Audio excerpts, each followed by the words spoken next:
नमस्कार दोस्तों, आज फिर से मेरे चैनल गोल्डन कहानी में आपका स्वागत है।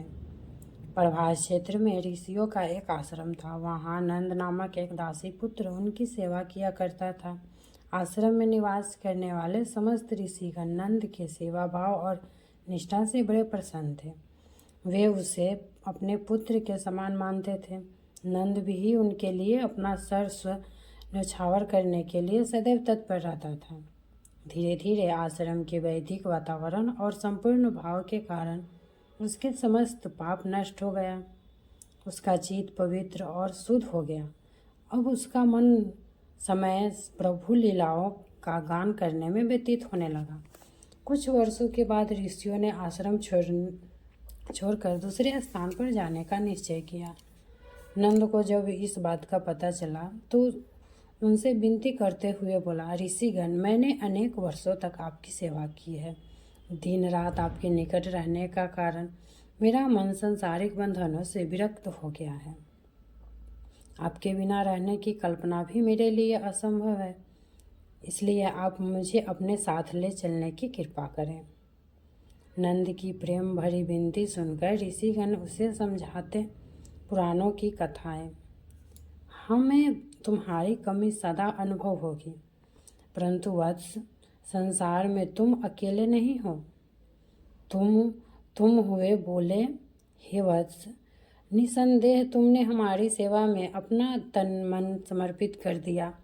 अपनी माता का एकमात्र सहारा हो, उसे छोड़कर संन्यास लेना तुम्हारे लिए उचित नहीं है। इसलिए तुम यहीं रहकर प्रभु भक्ति में अपना मन लगाओ। इसके बाद नंद को दिव्य ज्ञान प्रदान करके वे वहाँ से चले गए।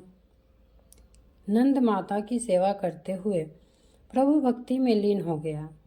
एक बार वन से लकड़ियाँ बीनते हुए नंद की माता को सर्प ने डस लिया, जिसके फलस्वरूप वह काल का ग्रास बन गई।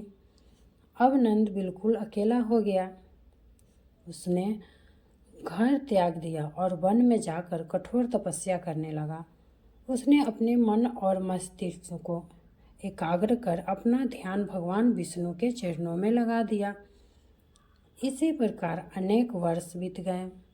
अनंतर नंद की तपस्या से प्रसन्न होकर भगवान विष्णु साक्षात प्रकट हुए और वर मांगने के लिए कहा।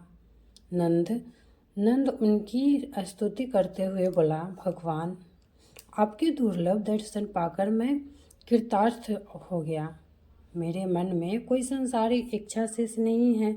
मैं इसी प्रकार आपका ध्यान करते हुए आपके स्वरूप को प्राप्त करना चाहता हूँ। भगवान विष्णु बोले, वत्स, मैं तुम्हारी निस्वार्थ और पवित्र भक्ति से अत्यंत प्रसन्न हूँ। तुम जैसा भक्त इस संसार में न तो हुआ है और न ही कोई होगा। तुमने अपनी भक्ति से मुझे भी बांध लिया है। मैं वरदान देता हूँ कि अगले जन्म में तुम 3 लोकों में मेरे प्रिय भक्त के रूप में प्रसिद्ध होंगे। मेरे प्रति तुम्हारे निस्वार्थ भक्ति तुम्हारे नाम को सदैव के लिए अमर कर देगी। यह कहकर भगवान विष्णु अंतर्धान हो गए। तत्पश्चात नंद ने ब्रह्मचर्य व्रत का संकल्प लिया और भगवान विष्णु की महिमा का गुणगान करते हुए पृथ्वी पर भ्रमण करने लगा। समय व्यतीत होता रहा और नंद ने श्री विष्णु के चरणों में प्राण त्याग दिए।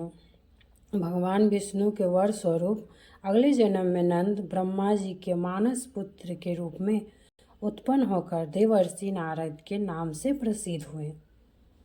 इस जन्म में भी देवर्षि नारद ने ब्रह्मचर्य का पालन करते हुए स्वयं को भगवान विष्णु के चरणों में पूर्णतः समर्पित कर दिया। कहानी वीडियो अच्छी लगी हो तो लाइक एंड सब्सक्राइब और शेयर जरूर कीजिएगा।